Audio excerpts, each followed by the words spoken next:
Abot na sa ng panahon na mag-prepare na punta sa itong mga gamit kay malarga na sa da. Ito kayo na pod na since na nakalakaw kog Davao, no? Mga isa na pod ka tuig siguro kapin. Ay tungod og prinasisa yaning documents na ako for work opportunity sa Canada. So isa gini guys sa pinaka bugat, no? Bugat na sakit sa buot na unsa ba dili nimo masabdan kung unsa gid imong bation na maginahinay kag impake si imong gamit kay kabulo kang palakaw na ka. So naagod gamay lang gud na mga gamit nga ato ang gina-prepare, pero kada gamit na ato ang dalahon di gid mawala ba na kagani maghunahuna ka sa unsa imong kaugmaon sa ubang lugar. Kay syempre ang imuhang kinabuhi kay naaman diri sa Davao. So naaman sa Davao imuhang pamilya, imuhang amigo, imuhang uyab, mga friendship nimo diha, pero wa man tayo mabuhat. Kinahanglan man jud ta maghunahuna para sa ang future, no, na para natay mahatag sa tong pamilya o sa imuhang pamilyang maabutay.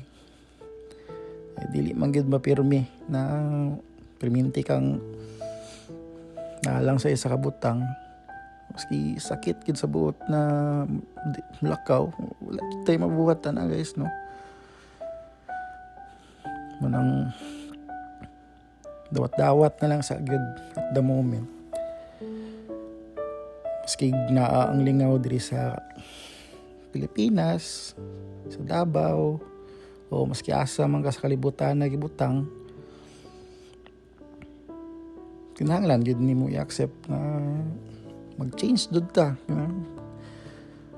Nabitaw storya bitaw na kung imong nay baki gibutang sa planggana, unya ang baki gibubuan og init tubig, wala gid siyang ilukso, no? Ambot baki ba to ilaga, basta kay mo lang istorya guys na wala gid siyang ilukso hantod dito ra gid pod siya namatay. No, sa kuha lang ni kaysa, no? You need to embrace change once in a while. Mo man ay makapalig-on gud sa tuang gud. I'm thankful for the opportunity na niabot sa kuha karon. Although dili gid mawala nang mag-uul ka kay maadto ka sa isa lugar na bag-o ba. Wala kay kaila, wala kay amigo. Bago na sad, bagong klima, bagong environment. Lot of changes. Siyempre lahi sila culture dito. No, pero maski nga na man ang sitwasyon, we need to ask guidance and kusog yun sa Ginoo kay wala gyud tayo laing makapitan. Experience na maguna ko ni sa una guys tong nagbarko ko. So kabulo ko ba unsa sa lain sa buot kaninang malayo kasi mong pamilya, si mong loved ones. And dili na ko magpaka hipokrito, lisod jud kaayo, no? Kay kanang makita niyo sa ubang vlog mong god sa mga content creator, dili mo gud na siya ning ana guys na perminti lang happy. Once makasulay gud mo malayo sa inyong pamilya, mag OFW, kaingon gud mo nga na dili siya always happy, dili siya always on the happier side guys. Behind those scenes na makita ninyo sa social media na happy kayo sila kay nag-abroad sila, guys, I tell you, behind those scenes is another person crying, no, tungod sa homesick, unsa ba dia wanang kung nakay ilang OFW guys, kumusta hapon ninyo? Dili kay kumustahon lang ninyo kay mangutang mo diha unsa ba namoy kinahanglan, kumusta lang gud ninyo, murag normal na tao ba na pay usa naman ka diha, tabay ka nang tagaan kag kusog sa Ginoo perminti yung kabalakabay, okay ra mi diri unta magamping pug ka diha ana kani na mga istorya ba kay ang mga OFW manggod guys, dili ang ilang mga ginagian. Nang ma-appreciate yung kayo na sa mga OFW guys nang ning anak na niya silang kumustahon. Imong ginikanan ba diya, imong amigo, imong igsuon ba diya, imong lula, imong lulo.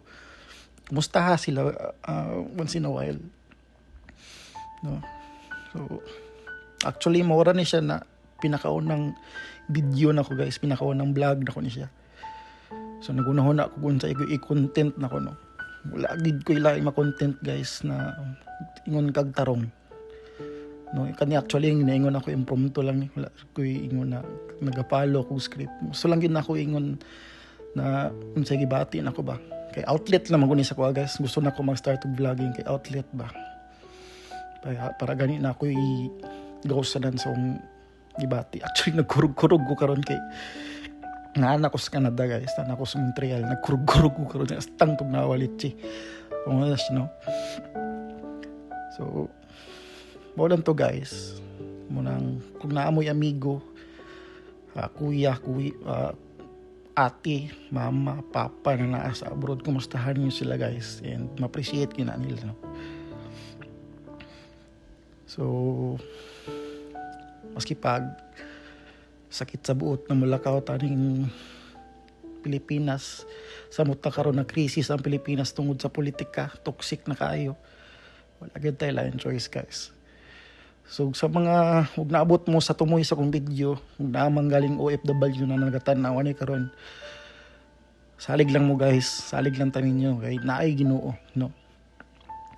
Unta kung asa man mo sa kalibutan karon nabutang mga OFW, maski dili OFW unta, okay lang mo unta mag-amping mo. Ug guys, ayaw gid mo kalimot pag-ingon og ayaw tabang sa Ginoo, pag-ampo sa Ginoo kay mo gid dato ang masaligan. Taas-taas pag akong kontrata kay may pagsugod na ko karon, mao pa gyud. Duha pa ko kaadlaw siguro dire, no. So, pag-amping mong tanan guys sa akong pamilya, sa mga pamilya sa OFW diha, sa kuang partner sa akong uyab, pag-amping mo. O untay follow ko ninyo para makabalo pod mo kung unsay ako ginapati diri. Mura to, salamat.